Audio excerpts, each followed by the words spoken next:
R값 넣는 방법에 대해서 배워보도록 하겠습니다. 새로 만들기 눌러주시고 스탠다드 IPT 작성 눌러주시고요. 2D 스케치 시작해주겠습니다. 이번에는 바닥으로부터 수직 방향으로 쭉 올라가는 육면체를 만들어주도록 할게요. 그래서 바닥을 상징하는 XZ 평면 클릭해주시고요. 직사각형 두 점 중심 직사각형을 원점에 맞춰서 쭉 빼주도록 하겠습니다. 가로 세로 30짜리 맞춰주시고요.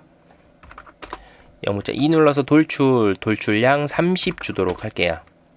요면 마우스 올려주시면 빨간색으로 변하지요. 마우스 우클릭 해주시고 새 스케치 해줍니다. 직사각형 마찬가지로 두 점 중심 직사각형 클릭해주시고 원점에 맞춰서 이런 형상을 만들어 주도록 할게요. 치수구속 주겠습니다. 폭 8짜리로 해주도록 하고요. 영문자 2 눌러서 돌출해 주겠습니다. 클릭해 주시고 높이 30 맞춰 주도록 할게요. 이제 R값 넣는 것은요. 3D 모형 탭에 모깎기라는 거 있어요. 여기 R값 넣어 주는 거예요. 한번 넣어 줄게요. 모깎기 클릭해 주시고 반지름 3으로 해 줄게요. 그 다음에 원하는 모서리 클릭하시면 그냥 R값 들어가는 거예요.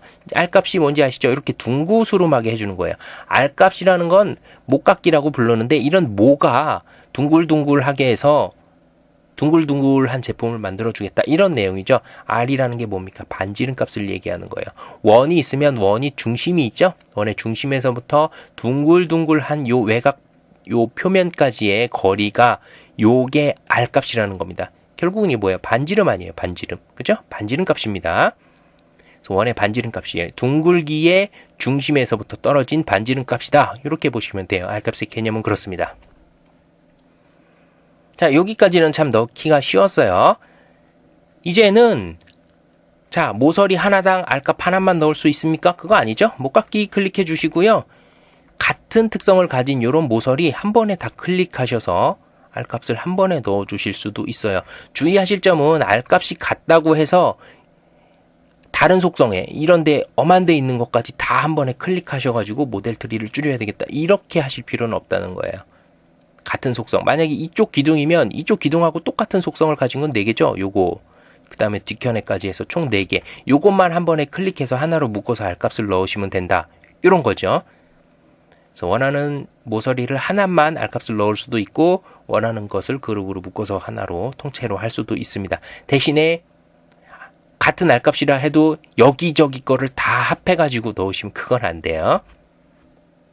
이제 R값을 넣는 순서를 볼 건데요. 그 보기 전에 모델 트리에서 먼저 작업했던 R값은 선택하시고 딜리트 키 눌러서 지워주겠습니다. R값 넣는 순서가 있어요.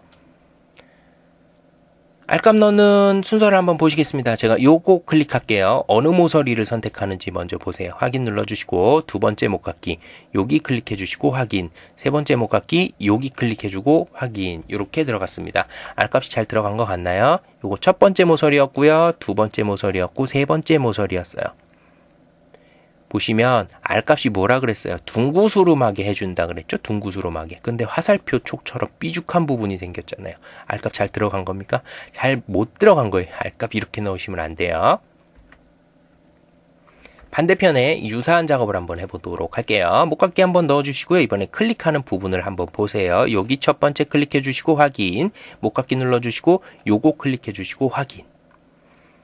끝부분이 어떻게 됐죠? 둥글둥글하게 됐죠. 이렇게 둥글둥글하게 R값을 넣어주셔야 되는 거예요. 자, 이쪽 보시면 뾰족하게 나왔죠? 그리고 여기는 아예 각이 졌죠? 90도로 딱 이렇게 들어가면 안 된다는 거예요. 최대한 이런 부분이 나오지 않도록 R을 넣어주셔야 됩니다. 요거 그러면 하시는 방법이 있어요. 어떻게 해야 되냐 하면 어떤 모델링이든 수직 방향이 있고 그 다음에 수평 방향이 있죠. R값 넣어주실 때 일관성 있게 넣어주세요. 수직 방향이면 수직 방향 먼저, 아니면 수평 방향이면 수평 방향 먼저 일관성 있게 작업을 해주셔야 되는 겁니다. 수직 방향 먼저 맞춰갖고 R값을 넣어보도록 할게요. 목깎기 클릭해주시고 클릭. 같은 그룹이니까 3개 뭉쳐서 넣었죠. 확인 넣어주시고요. 요거는 다른 그룹이니까 다시 클릭해서 똑같은 R값 3을 넣어줬습니다. 이 상태에서 이제 수직 방향이죠. 수직 방향 넣어준 게 다 끝나면 그제서야 수평 방향을 넣어주시면 되는 거예요. 수평 방향 넣어주도록 할게요. 이제 클릭해주시고 확인. 그 다음에 여기 요 선 클릭해 주셔서 수직 방향 넣어서 확인. 이렇게 하면 어떻게 됐어요? 화살표 촉처럼 나온 것들이 하나도 없죠? 이렇게 둥구스름하게, 이 보시면 구의 형태죠? 구.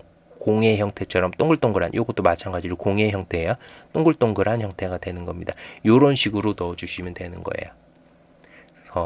아까는 수직 방향부터 넣었고요. 수평 방향부터 한번 넣어볼까요? 수평 방향이면 수평 방향 일관성 있게 넣어주시라는 거예요.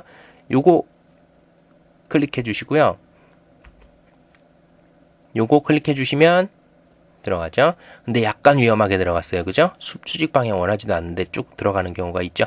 왜냐하면요, 모서리가 하나 있는데요. 모서리 부분이 있으면 R값은 거기에서 멈추거든요.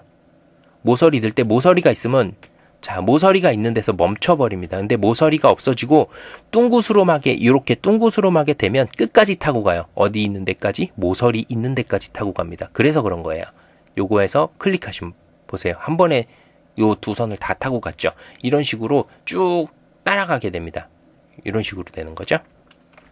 컨트롤 Z키 눌러서 마지막 간 작업은 취소했어요.